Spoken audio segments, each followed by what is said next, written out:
2017년 3월 평양 순안국제공항 새벽 7년간 특각에 갇혀 지내던 한 여성이 해외 의료 수행단에 포함되어 공항에 도착했습니다. 보이부 요원들이 사방을 감시하는 가운데 그녀는 화장실 창문으로 몸을 내밀었습니다. 뒤에서 총소리가 울렸지만 그녀는 멈추지 않았습니다. 과연 그녀는 왜 목숨을 걸고 탈출을 시도했을까요? 여러분의 구독과 좋아요가 이런 진실을 세상에 알리는 힘이 됩니다. 그 모든 것은 이렇게 시작되었습니다. 2010년대 초반, 제가 30살이 되던 해였습니다. 만수대 예술단에서 무용수로 활동하던 저는 어느 날 갑자기 보이부에서 나왔다는 사람들을 만나게 되었습니다. 그들은 검은 승용차를 타고 왔고 말수가 적었습니다. 김순희 동무, 특별한 임무가 있소. 그 말 한마디였습니다. 아버지가 당 간부 출신이었고 어머니가 평양음악대학을 나왔으니 우리 집안은 그래도 평양에서는 출신 성분이 나쁘지 않은 편이었습니다. 예술대학을 졸업하고 만수대 예술단에 들어간 것도 그때는 정말 자랑스러웠습니다. 무대에 서서 노래하고 춤을 떼면 관객들의 박수 소리에 가슴이 벅차올랐거든요. 어디로 가는 겁니까? 제가 조심스럽게 물었습니다. 그러자 그 사람은 잠깐 저를 쳐다보더니 이렇게 말했습니다. 당에서 동무의 재능을 높이 평가하고 계시오. 영광으로 알아야 하오. 그게 전부였습니다. 더 이상 묻지 말라는 눈빛이었습니다. 우리 사회에서는 그런 눈빛이 무엇을 의미하는지 누구나 압니다. 여러분도 아시다시피 북한에서는 묻지 말아야 할 때가 있습니다. 그냥 고개를 끄덕이고 따라가야 하는 순간들이요. 어머니께 작별 인사를 드리러 집에 들렀을 때 어머니는 제 손을 꼭 잡으셨습니다. 환갑이 넘으신 어머니의 손은 거칠었습니다. 배급이 끊긴 지 오래되어 장마당에서 장사를 하시느라 고생이 많으셨거든요. 순희야, 조심해라. 높은 곳일수록 바람이 세단다. 어머니는 그렇게만 말씀하셨습니다. 무슨 뜻인지 그때는 몰랐습니다. 지금 생각하면 어머니는 이미 아셨던 것 같습니다. 제가 어디로 가는지를요. 차는 평양 시내를 벗어나 산속으로 들어갔습니다. 구불구불한 산길을 한참 올라가니 높은 철조망과 초소들이 나타났습니다. 군인들이 총을 들고 지키고 있었습니다. 일반 사람들은 절대 올 수 없는 곳이었습니다. 신분증 확인. 초소를 지나 더 들어가자 숲 사이로 큰 건물이 보였습니다. 마치 옛날 드라마에서 보던 궁궐 별궁 같았습니다. 기와 지붕의 현대식 유리창들, 넓은 정원에는 분수까지 있었습니다. 밖에서는 사람들이 굶어 죽는다는 소문이 돌던 시절이었는데 이곳은 완전히 다른 세상이었습니다. 여기가 어디입니까?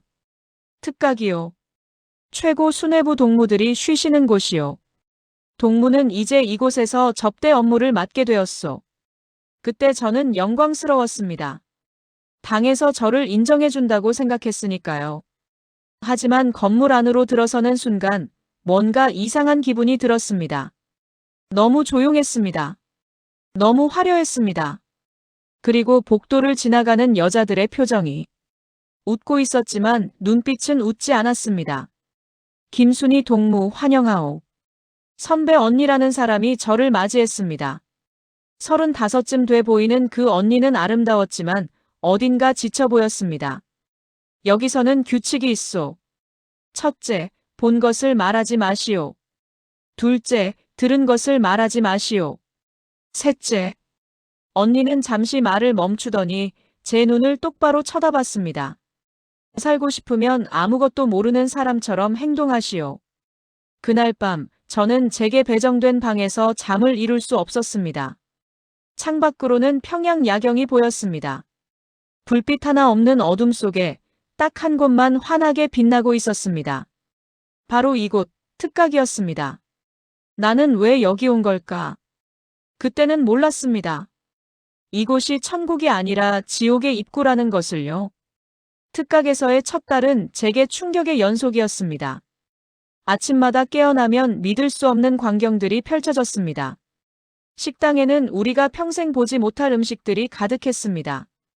일본에서 온 신선한 생선회, 프랑스 포도주, 이탈리아 치즈. 이름도 생소한 외국 음식들이 매일같이 들어왔습니다. 저건 뭡니까? 제가 선배 언니에게 물었습니다. 언니는 낮은 목소리로 대답했습니다. 캐비아라고 하오. 러시아 철갑상어 알인데 저 작은 통 하나가 우리 돈으로 수백 달러는 한다오. 바깥에서는 사람들이 나무 껍질을 삶아 먹고 풀뿌리를 캐먹던 시절이었습니다. 제 어머니도 장마당에서 장사하시면서 하루 한 끼 드시기도 힘들어 하셨습니다.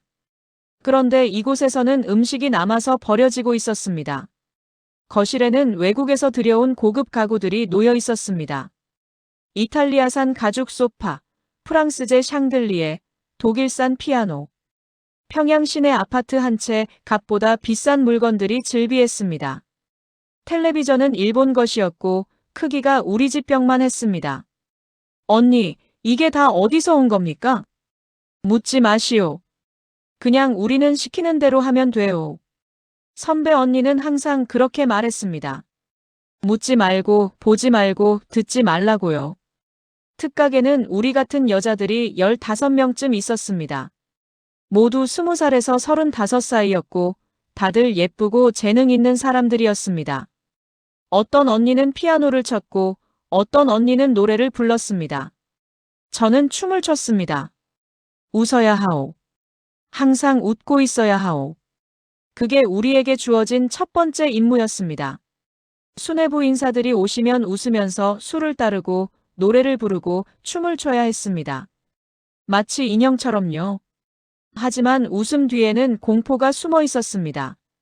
한 번은 제가 술을 따르다가 실수로 잔을 넘쳤습니다. 그것뿐이었습니다. 단지 술이 조금 흘렀을 뿐인데 그날 밤 저는 지하실로 끌려갔습니다. 이 계집애가 감히. 보위부 요원이 제 머리채를 잡고 바닥에 내동댕이 쳤습니다. 그리고는 발로 차고 또 찼습니다. 갈비뼈가 부러지는 소리가 들렸습니다. 다음에 또 실수하면 가족들도 무사하지 못할 줄 알아라. 그날 밤 저는 방으로 돌아와 이불을 뒤집어 쓰고 소리 없이 울었습니다. 갈비뼈가 아파서 숨도 제대로 쉴 수 없었지만 신음소리조차 낼 수 없었습니다. 옆방에 들릴까봐요. 여러분, 그게 바로 특각의 실상이었습니다. 겉으로는 화려한 궁전 같았지만 속은 감옥이었습니다. 아니, 감옥보다 더 무서운 곳이었습니다. 감옥에는 최소한 규칙이라도 있지 않습니까?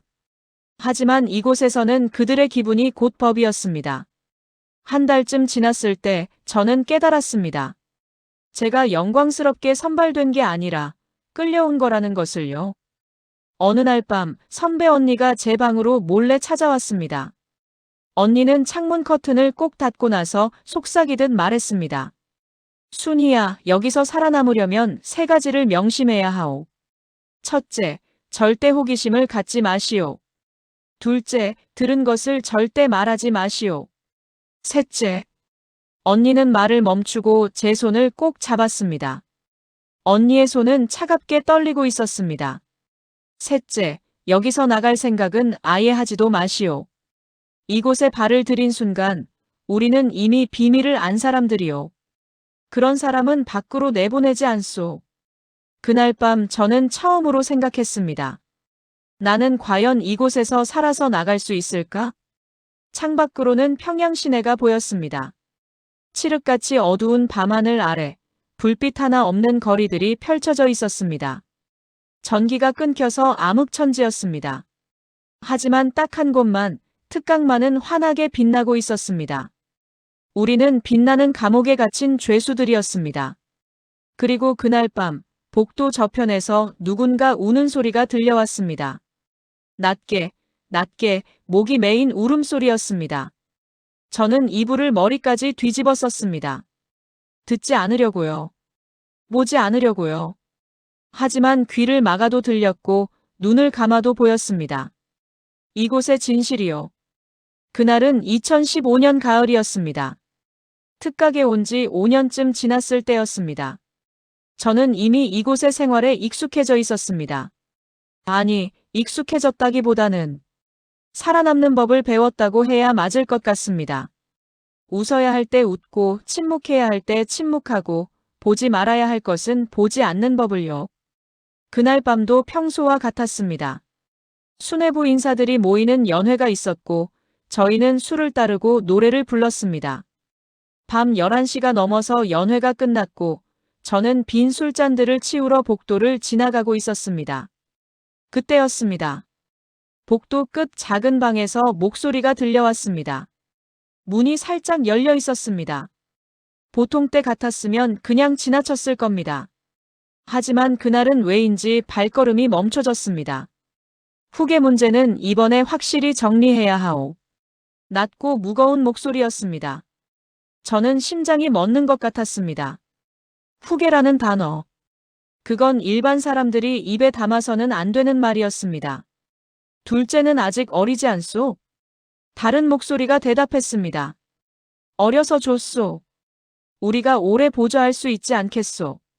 그들은 웃었습니다. 낮게, 차갑게 웃었습니다. 저는 그 자리에 얼어붙었습니다. 손에 들고 있던 쟁반이 덜덜 떨렸습니다. 가야 했습니다. 당장 그 자리를 떠나야 했습니다. 하지만 다리가 말을 듣지 않았습니다. 숙청 명단은 작성되었소? 예, 이미 준비되어 있습니다. 다음 달 초에 시작할 예정입니다. 숙청.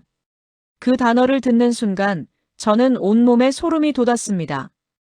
여러분도 아시다시피 북한에서 숙청이란 죽음을 의미합니다. 본인뿐 아니라 3대가 멸문당하는 것을요. 이번에는 확실하게 해야 하오. 씨를 말려야 하오. 그 말을 듣는 순간 제 손에서 쟁반이 떨어졌습니다. 콰당! 술잔들이 바닥에 부딪혀 깨지는 소리가 복도에 울려 퍼졌습니다. 방 안의 대화가 뚝 멈췄습니다. 누구요? 문이 확 열렸습니다. 한 간부가 복도로 고개를 내밀었습니다. 저와 눈이 마주쳤습니다. 죄송합니다. 제가 실수로. 저는 황급히 바닥에 엎드렸습니다. 손이 떨려서 깨진 유리 조각을 주우려다가 손을 베었습니다. 피가 흘렀지만 아프지 않았습니다. 공포가 모든 감각을 덮었으니까요. 얼마나 들었소? 간부가 다가왔습니다. 구두 소리가 점점 가까워졌습니다. 저는 이마를 바닥에 박으며 대답했습니다. 아무것도 듣지 못했습니다. 저는 술잔만 치우러 가던 중이었습니다. 일어나 보시오. 저는 떨리는 다리로 일어섰습니다. 간부는 저를 한참 동안 쳐다봤습니다. 그의 눈빛이 차갑게 가라앉아 있었습니다. 김순희. 만수대 예술단 출신이지? 예, 그렇습니다. 가족은? 어머니와 오빠가 평양에 있습니다. 간부는 천천히 고개를 끄덕였습니다. 그리고는 낮은 목소리로 말했습니다. 가족을 생각한다면 오늘 일은 잊어야 하오. 아무것도 듣지 않았고 아무것도 보지 않았소. 알겠소? 예, 알겠습니다. 만약 오늘 일을 누군가에게 말한다면. 간부는 말을 끝맺지 않았습니다. 하지만 그 침묵이 더 무서웠습니다. 그날 밤 제 방으로 돌아왔을 때 저는 화장실로 달려가 토했습니다. 아무것도 먹지 않았는데 위액만 나왔습니다. 손은 계속 떨렸고 온몸에서 식은땀이 흘렀습니다. 나는 들어서는 안 될 것을 들었다. 그 생각이 머릿속을 떠나지 않았습니다. 후계, 숙청, 명단. 그 단어들이 귓가에서 맴돌았습니다. 창밖을 내다봤습니다. 평양 시내는 여전히 어두웠고 특강만 환하게 빛나고 있었습니다. 저는 그 순간 깨달았습니다. 이 빛나는 곳이 무덤이 될 수도 있다는 것을요. 그날 밤 저는 한숨도 자지 못했습니다. 눈을 감으면 간부의 차가운 눈빛이 보였고 귀를 막아도 가족을 생각한다면이라는 말이 들렸습니다. 저는 그날부터 알았습니다. 제가 이미 죄인이 되었다는 것을요. 들어서는 안 될 것을 들은 죄, 알아서는 안 될 것을 알아버린 죄. 그리고 그런 죄인은 언젠가 반드시 처리된다는 것도요. 그날 이후 모든 것이 달라졌습니다. 처음에는 미묘했습니다. 복도를 지나갈 때 보위부 요원들의 시선이 따라왔습니다. 식당에 가면 제가 앉은 자리 근처에 누군가 항상 있었습니다. 화장실에 가도 정원을 산책해도 제 뒤에는 누군가의 발자국 소리가 들렸습니다. 순이야, 요즘 안색이 안 좋구나. 선배 언니가 걱정스러운 눈빛으로 말했습니다. 저는 괜찮다고 웃어 보였지만 웃음이 제대로 나오지 않았습니다. 무슨 일 있어? 나한테는 말해도 돼요. 하지만 저는 말할 수 없었습니다. 그날 밤 들었던 것을 누구에게도 말할 수 없었습니다. 말하는 순간 저도 끝이고 언니도 위험해질 테니까요. 아무것도 아닙니다. 그냥 요즘 잠을 못 자서. 며칠이 지나자 감시는 더욱 노골적으로 변했습니다. 제 방 앞에 항상 경비원이 서 있었습니다. 명목상으로는 보호라고 했지만 누가 봐도 감시였습니다. 전화도 끊겼습니다. 한 달에 한 번씩 어머니와 통화할 수 있었는데 어느 날부터 전화가 연결되지 않았습니다. 왜 어머니와 통화를 못하게 하는 겁니까? 제가 담당 요원에게 물었습니다. 그는 무표정하게 대답했습니다. 지시가 내려왔소. 당분간 외부 연락은 금지요. 어머니께서 걱정하실 텐데요. 걱정할 필요 없소. 어머니께는 동무가 중요한 임무 중이라고 전달되었소. 하지만 저는 알았습니다.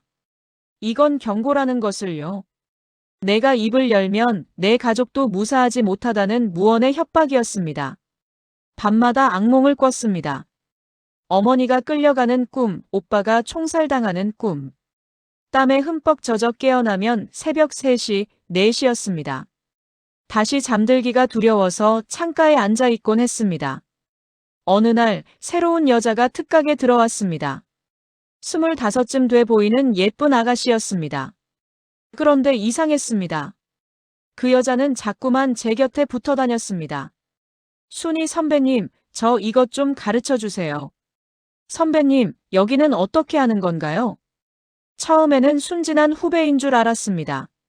하지만 며칠 지켜보니 알 수 있었습니다. 그 여자의 눈빛이 너무 날카로웠습니다. 제 말 한마디 한마디를 놓치지 않으려는 듯 집중하고 있었습니다. 감시원이구나. 제 입에서 뭔가 나오기를 기다리는 것이었습니다. 그날 밤 들었던 것을 누군가에게 말하기를 기다리는 거였습니다. 저는 더욱 조심했습니다.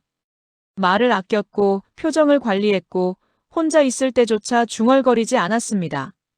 방 안에도 도청장치가 있을지 모른다는 생각이 들었으니까요. 한 달쯤 지났을 때 선배 언니가 조용히 제 귀에 속삭였습니다. 순이야, 내가 뭘 들었는지는 모르겠지만 조심해야 하오. 그 새로운 계집애, 보위부에서 심어놓은 거요. 알고 있습니다, 언니. 그리고 또 하나. 요즘 숙청 명단이 돌고 있다는 소문이 있소. 조심하시오. 그 말을 듣는 순간 제 등골이 서늘해졌습니다. 숙청. 그날 밤 들었던 바로 그 단어였습니다. 그 명단에 내 이름이 있을까? 아니, 어쩌면 이미 올라가 있을지도 몰랐습니다. 저는 이미 들어버린 사람이었으니까요. 북한에서 국가기밀을 들은 사람의 운명은 정해져 있었습니다. 그날 밤 저는 거울을 봤습니다. 거울 속에 제 얼굴은 초췌했습니다. 35의 나이에 마치 40이 넘은 것처럼 늙어 보였습니다. 눈 밑에는 시커먼 다크서클이 생겼고 뺨은 푹 꺼져 있었습니다. 나는 여기서 죽는구나. 그 생각이 들었습니다. 이 화려한 감옥에서 아무도 모르게 사라지는 것이구나. 가족들은 제가 어떻게 죽었는지도 모를 것입니다. 임무 중 사고사 정도로 통보받겠지요. 창밖을 내다봤습니다. 어둠 속에서 특강만 환하게 빛나고 있었습니다. 하지만 그 빛이 이제는 무덤의 인광처럼 느껴졌습니다. 저는 그날 밤 결심했습니다. 여기서 그냥 죽을 수는 없다. 살아야 한다. 어떻게든 살아남아야 한다. 하지만 어떻게? 특각을 벗어날 방법이 있을까? 그 방법을 찾는 것이 제 유일한 희망이었습니다. 2016년 봄이었습니다. 그날 아침 식당에 가니 미란 언니의 자리가 비어 있었습니다. 미란 언니는 저보다 3살 많은 선배였습니다. 평양음악대학을 나온 성악가였고 목소리가 참 고왔습니다. 항상 웃는 얼굴이었고 저를 많이 챙겨주던 분이었습니다. 미란 언니는 어디 갔어요? 제가 옆자리 동료에게 물었습니다. 그런데 그 동료는 고개를 돌리며 낮게 말했습니다. 모르오. 그리고 묻지도 마시오. 식사 내내 모두가 침묵했습니다. 평소 같으면 수군대는 소리라도 있었을 텐데 그날은 숟가락 부딪는 소리만 들렸습니다. 누구도 미란 언니에 대해 입을 열지 않았습니다.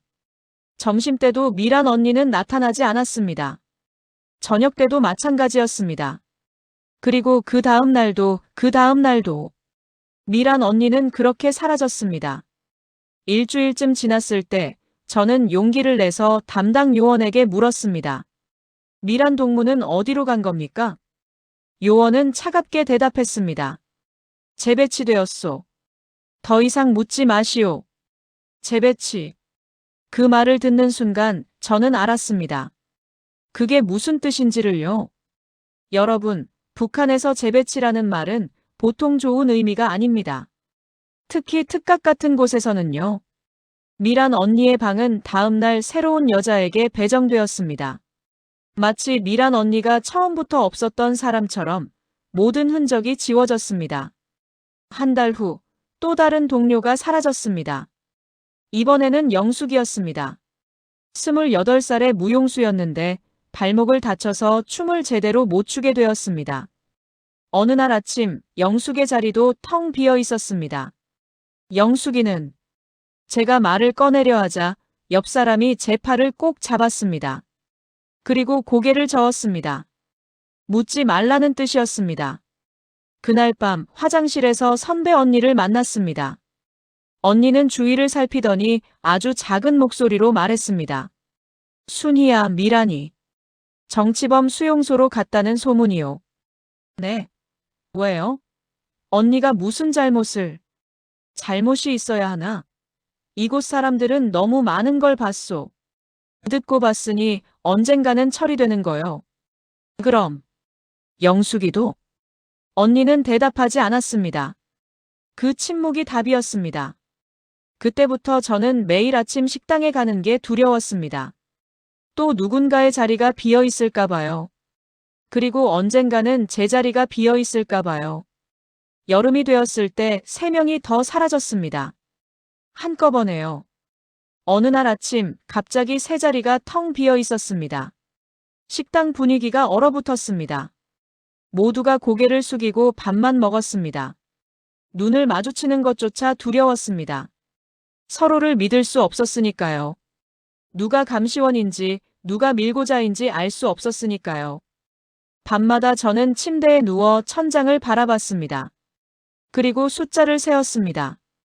제가 특각에 온 이후 사라진 사람들의 수를요. 미란 언니, 영숙이, 경희, 명자, 선화. 10명이 넘었습니다. 어떤 사람은 갑자기 사라졌고, 어떤 사람은 재배치되었고, 어떤 사람은 건강상의 이유로 떠났습니다. 하지만 진실은 하나였습니다. 그들은 모두 처리된 것입니다.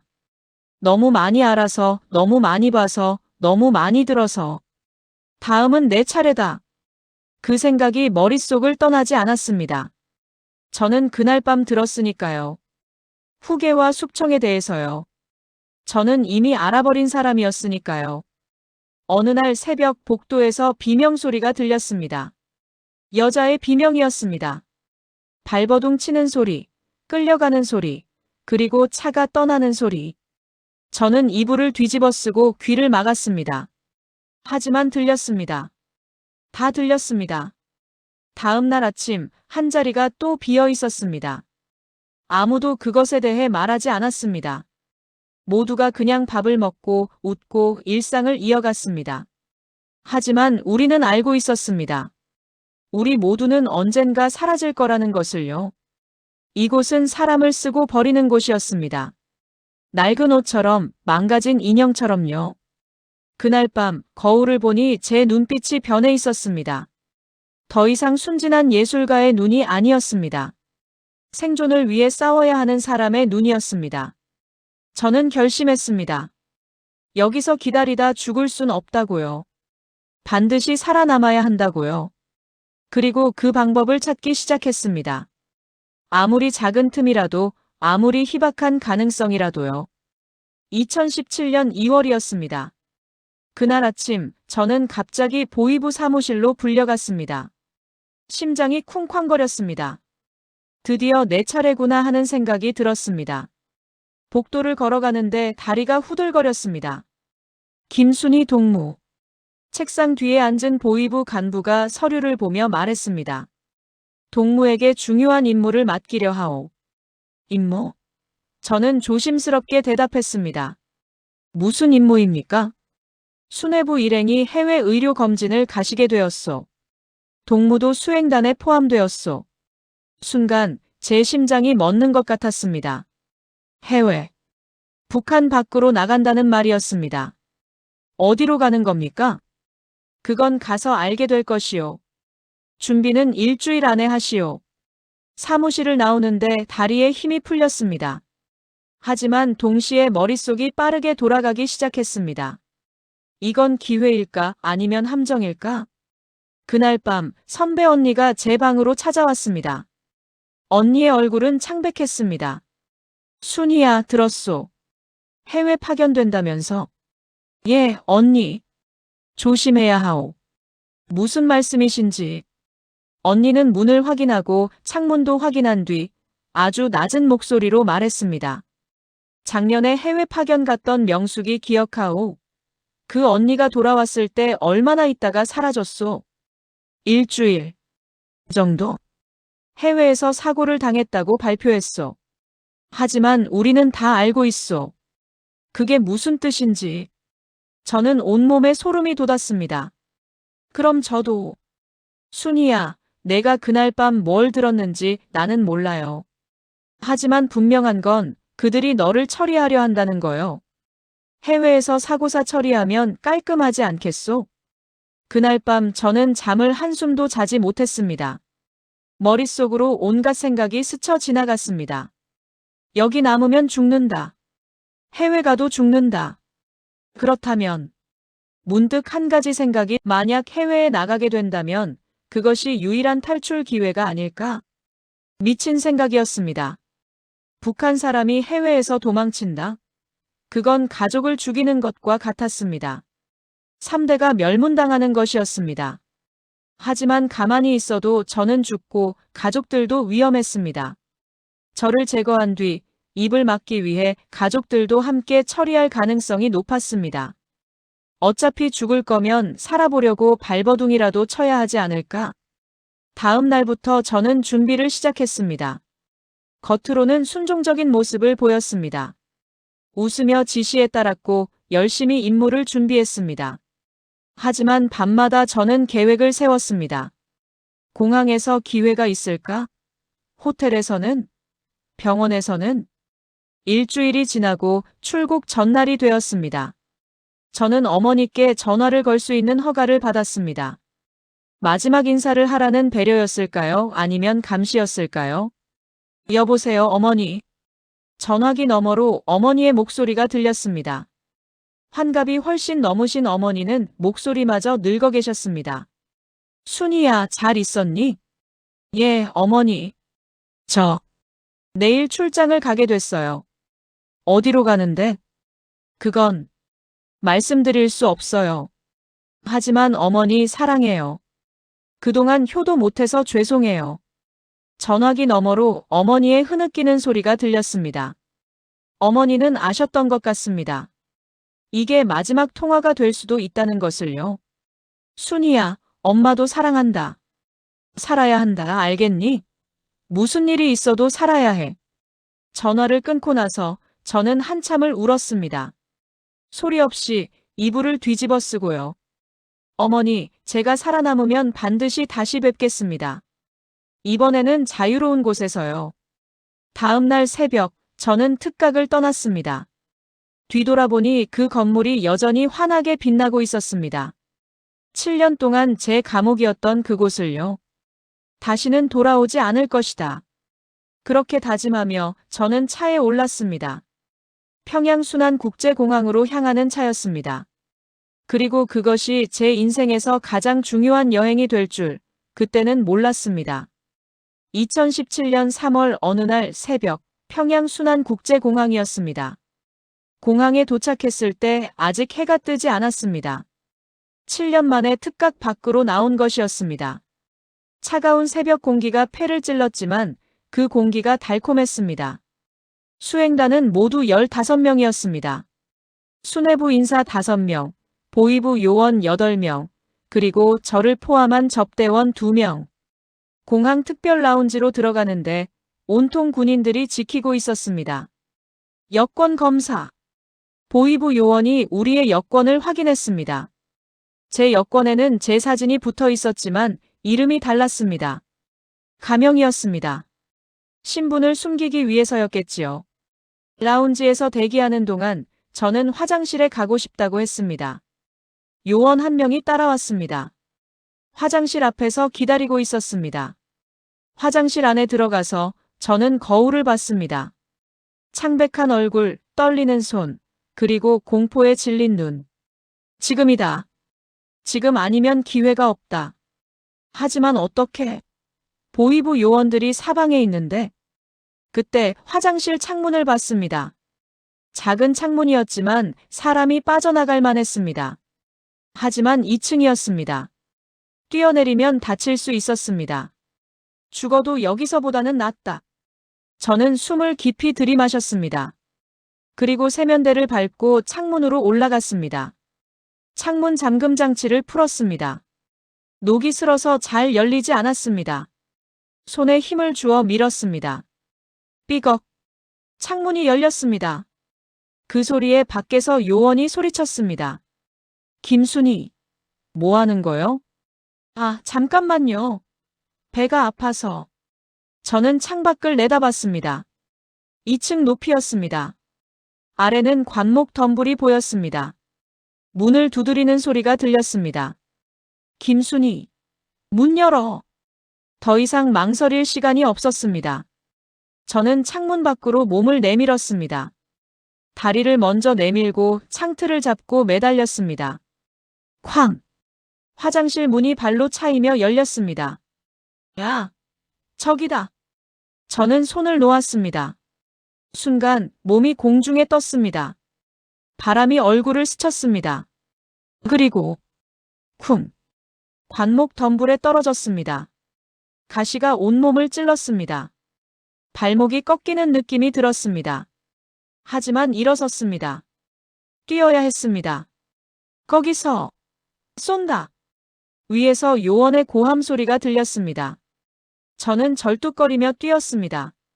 공항 울타리 쪽으로 어둠 속으로 뛰었습니다. 탕! 탕! 총소리가 울렸습니다. 귓가를 스치는 소리가 들렸습니다. 하지만 멈출 수 없었습니다. 뛰고 또 뛰었습니다. 공항 외곽 도로에 도착했을 때 제 폐는 터질 것 같았습니다. 발목은 부어올랐고 온몸이 피투성이었습니다. 하지만 살았습니다. 아직 살아있었습니다. 그때 차 한 대가 다가왔습니다. 중국 번호판이었습니다. 저는 도로 한가운데로 뛰어들었습니다. 차가 급브레이크를 밟았습니다. 살려주세요. 제발. 저는 차 문을 두드렸습니다. 운전석에 앉은 남자가 창문을 내렸습니다. 조선족으로 보였습니다. 뭐야, 당신. 제발요. 저 좀 태워주세요. 죽습니다. 뒤에서 군용차가 다가오는 소리가 들렸습니다. 사이렌 소리도 들렸습니다. 남자는 잠시 저를 쳐다보더니 고개를 끄덕였습니다. 타! 저는 뒷좌석으로 뛰어들었습니다. 차가 출발했습니다. 빠르게 달렸습니다. 뒤돌아보니 군용차가 따라오고 있었습니다. 하지만 점점 멀어졌습니다. 중국 번호판 차를 쫓아오는 것이 부담스러웠을 겁니다. 당신, 탈북자요? 남자가 물었습니다. 예. 살려주세요. 알았소. 걱정 말아요. 그 말을 듣는 순간 저는 정신을 잃었습니다. 긴장이 풀린 것이었습니다. 눈을 떴을 때 저는 어느 집 방바닥에 누워 있었습니다. 조선족 가정이었습니다. 중년 부부가 제 상처를 치료해주고 있었습니다. 깨어났구먼. 아주머니가 따뜻한 물 한 잔을 건넸습니다. 감사합니다. 정말 감사합니다. 저는 울었습니다. 살았다는 안도감에, 그리고 이 낯선 사람들의 따뜻함에 울었습니다. 우리도 같은 민족 아니겠소. 조선 사람이 조선 사람 돕는 게 당연하지. 그날 밤 저는 처음으로 편히 잠들 수 있었습니다. 7년 만에요. 특각을 벗어났다는 안도감, 그리고 살아남았다는 기쁨으로요. 다음 날 아침 아저씨가 말했습니다. 한국 가고 싶소? 예. 가고 싶습니다. 알았소. 길을 알려줄 테니 조심해서 가시오. 그렇게 저의 긴 여정이 시작되었습니다. 2017년 5월, 저는 한국 땅을 밟았습니다. 중국을 거쳐 동남아시아를 거쳐 긴 여정 끝에 인천공항에 도착했을 때 저는 그 바닥에 엎드려 울었습니다. 살았습니다. 정말로 살아남았습니다. 처음 한국에서 본 것들은 믿기지 않았습니다. 밤에도 환한 거리, 넘쳐나는 물건들, 자유롭게 웃고 떠드는 사람들. 이게 같은 민족이 사는 나라라는 게 믿기지 않았습니다. 편의점에 들어갔을 때 저는 그 자리에 멈춰 섰습니다. 온갖 음식들이 가득했습니다. 아무 때나 사 먹을 수 있는 음식들이요.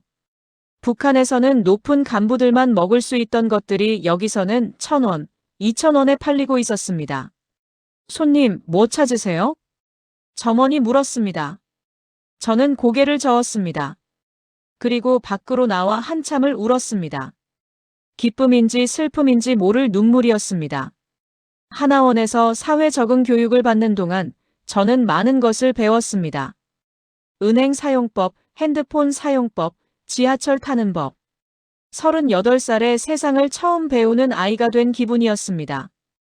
가장 놀라웠던 것은 인터넷이었습니다. 컴퓨터 앞에 앉아서 북한을 검색했을 때 수천 개의 기사들이 나왔습니다. 북한의 실상을 폭로하는 글들, 탈북자들의 증언들, 그리고 기쁨조에 대한 기사들도 있었습니다. 나만 그런 게 아니었구나. 수많은 여성들이 저와 같은 일을 겪었다는 것을 알게 되었습니다. 그리고 여전히 그곳에는 많은 여성들이 갇혀 있다는 것도요. 그날 밤 저는 결심했습니다. 침묵하지 않겠다. 세상에 알리겠다. 처음 강연을 했을 때 청중들 앞에서 제 이야기를 할 때 손이 떨렸습니다. 목소리도 떨렸습니다. 특각에서의 7년 그 화려한 감옥에서 본 것들, 들은 것들을 말하는 것은 쉽지 않았습니다. 하지만 말해야 했습니다. 여전히 그곳에 갇혀 있는 사람들을 위해서라도요. 북한 최고 권력층은 수입 음식을 먹으며 살았습니다. 하지만 그 시각 일반 주민들은 나무 껍질을 삶아 먹고 있었습니다. 청중들의 얼굴이 굳어졌습니다. 저는 거기서 들었습니다. 누가 숙청당할지, 어떻게 처리될지. 그리고 그것을 들은 저도 제거 대상이 되었습니다. 강연이 끝나고 한 어르신이 다가오셨습니다. 70대쯤 돼 보이는 할아버지였습니다. 아가씨, 고생 많았소. 우리도 6.25 때 피난 내려와서 북에 가족들 두고 왔소. 할아버지의 눈에 눈물이 고였습니다. 언제쯤 통일이 될까요? 내가 살아생전에 고향 땅을 밟을 수 있을까요? 저는 할아버지의 손을 꼭 잡았습니다. 반드시 그날이 올 겁니다. 우리 같은 사람들이 계속 진실을 알리면 언젠가는요.